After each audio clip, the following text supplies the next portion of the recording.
جس جرت کے ساتھ پاکستان کے سپہ سالار نے ہندوستان کا مقابلہ کیا ہے، بلوچستان کے لوگ آپ کے مشکور ہیں اور پاکستان کے لوگ آپ کا یہ احسان زندگی بھر نہیں بھول سکتے ہیں۔ معصوم بلوچوں کو مخبری کے نام پہ جس طریقے سے قتل کیا جا رہا ہے، یہ بلوچ روایات میں کہیں پر بھی نہیں ہے، یہ بلوچ روایات کے منافی ہے۔ آپ معصوم مسافروں کا قتل کر رہے ہیں، ان مسافروں کا جو بسوں پہ ٹریول کر رہے ہیں، جو بیچارے اپنے مزدوری کے لیے یہاں پر آئے ہیں۔ یہ کہاں کی روایت ہے؟ بلوچ تاریخ میں یہ ضرور لکھا جائے گا کہ آپ کا بلوچستان سے یا بلوچ سے کوئی تعلق نہیں تھا۔ ہندوستان نے جب کوشش کی ہے جارحیت کی، اس کو منہ توڑ جواب ملا ہے۔ بالخصوص میں سمجھتا ہوں اس دفعہ جس دلیری کے ساتھ، جس فمنس کے ساتھ، جس جرت کے ساتھ پاکستان کے سپہ سالار نے ہندوستان کا مقابلہ کیا ہے، بلوچستان کے لوگ آپ کے مشکور ہیں اور پاکستان کے لوگ آپ کا یہ احسان زندگی بھر نہیں بھول سکتے ہیں۔ ساتھ ساتھ وہ سپاہ جس نے دلیری کے ساتھ اپنی جانیں قربان کی، ہم ان کو بھی خراج تحسین پیش کرتے ہیں۔ اور بلوچستان کے حوالے سے کچھ لوگوں کا یہ خیال ہے، میں بحیثیت بلوچ یہ سوال ایک بار پھر بلوچوں کے سامنے رکھنا چاہتا ہوں، بلوچ قوم کے سامنے رکھنا چاہتا ہوں کہ یہ ایک لا حاصل جنگ کی طرف آپ کو دھکیلا گیا ہے۔ 2-4 دن پہلے ایک نام نہاد ان کا لیڈر ایک پتھر کے پیچھے چھپ کے یہ کہہ رہا تھا کہ یہ قومی جنگ ہے۔ آیا یہ کون سی قومی جنگ ہے جس میں عام بلوچستانی کو جنگ کی طرف دھکیلا جا رہا ہے، ایک لا حاصل جنگ کی طرف؟ اگر آج بلوچ قوم بحیثیت بلوچ نہیں سوچے گی تو 10 سال بعد، 15 سال بعد، 20 سال بعد یہ سوچ ضرور ابھرے گی کہ یہ ایک لا حاصل جنگ میں جس طرح معصوم لوگوں کا قتل و غارت کیا گیا،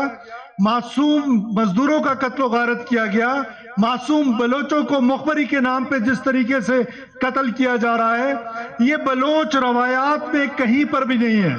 یہ بلوچ روایات کے منافی ہے، یہ پشتون روایت کے منافی ہے، یہ بلوچستان کے رہنے والے لوگوں کے منافی ہے۔ لہٰذا میں یہ پیغام دینا چاہتا ہوں کہ یہ کہیں پر حقوق کی جنگ نہیں ہے،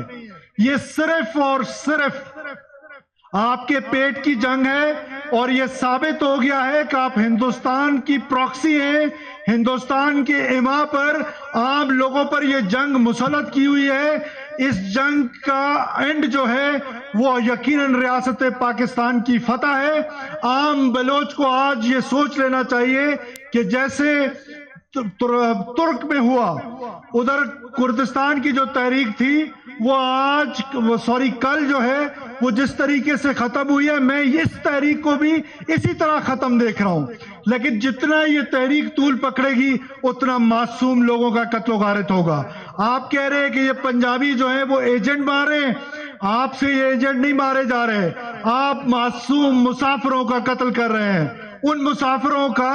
جو بسوں پہ ٹریول کر رہے ہیں، جو بیچارے اپنے مزدوری کے لیے یہاں پر آئے ہیں۔ یہ کہاں کی روایت ہے؟ بلوچ تاریخ میں یہ ضرور لکھا جائے گا کہ آپ کا بلوچستان سے یا بلوچ سے کوئی تعلق نہیں تھا، آپ صرف دہشت گرد تھے۔ یہ پنجابیوں کا قتل نہیں ہو رہا، کوئی بلوچ پنجابی کا قتل نہیں کر رہا، بلکہ دہشت گرد جو ہیں وہ پاکستانیوں کو شہید کر رہے ہیں۔ میں اس پلیٹ فارم سے ایک بار پھر دعوت دیتا ہوں کہ جس کی اماں پر، جس کے زور پر تم نے یہ جنگ مسلط کی تھی، اس کا تو خود جو حال ہوا ہے 9 اور 10 مئی کو، وہ پوری دنیا کے سامنے اجاگر ہو چکا ہے، پوری دنیا کے سامنے اس کا غرور جو ہے وہ خاک پہ مل چکا ہے۔ تو جس کے زور پہ تم یہ جنگ لڑ رہے تھے اس کی یہ حالت ہے تو تمہاری کیا حالت ہوگی؟ میں جو پہلے دن سے کہہ رہا تھا، میں بلوچستان اسمبلی سے یہ کہہ رہا تھا کہ ابھی تک ریاست نے یہ جنگ شروع ہی نہیں کی۔ ریاست جب جنگ لڑتی ہے تو ایسے لڑے گی جیسے 9 مئی کی شب اور 10 مئی کی رات کو لڑی گئی، تو وہ لڑائی جب شروع ہوگی تو آپ کا نام و نشان نہیں ہوگا یہاں پر۔ آج بھی آپ کے پاس موقع ہے کہ آپ واپس آئیں، قومی دہارے میں شامل ہوں، لیکن یہ نہیں ہو سکتا ہے کہ بندوق کے زور پر آپ اپنا نظریہ مسلط کریں۔ بلوچستان کے لوگوں نے یہ فیصلہ کر لیا ہے کہ وہ بندوق کے زور پہ نظریہ مسلط ہونے نہیں دیں گے، چاہے کوئی بھی قربانی دینی پڑے۔ میں آخر میں ایک بار پھر آپ تمام لوگوں کا بے حد شکر گزار ہوں کہ آپ یہاں پر آج تشریف لے کر آئے، اور آج آپ نے یہاں سے تمام لوگوں کو یہ پیغام دیا کہ بلوچستان کے لوگ نہ صرف دلیر ہیں، غیرت مند ہیں، اور بلوچستان کے لوگ پاکستان کے ساتھ سیسا پلائی ہوئی دیوار کے ساتھ کھڑے ہیں۔ آخر میں آج جو بزدلانہ کارروائی ہوئی، جس میں ہمارے ایک قافلے کو نشانہ بنانے کی کوشش کی گئی اور اس میں ایک شخص کی شہادت ہوئی، میں اس کی شہادت کو سرخ سلام پیش کرتا ہوں اور یہ یقین دلاتا ہوں کہ نہ صرف اس کے قاتلوں کو کٹہرے میں لایا جائے گا بلکہ اس کے مقدس خون کے ایک قطرے کا بدلہ لیا جائے گا، اور اس کی تمام فیملی کی کفالت جو ہے وہ انشاءاللہ تعالی حکومت بلوچستان اٹھائے گی آج کے بعد۔ اور میں ایک بار پھر آپ سب لوگوں کا اس نعرے کے ساتھ کہ یہ بلند آواز میں یہ نعرہ لگائیں کہ پاکستان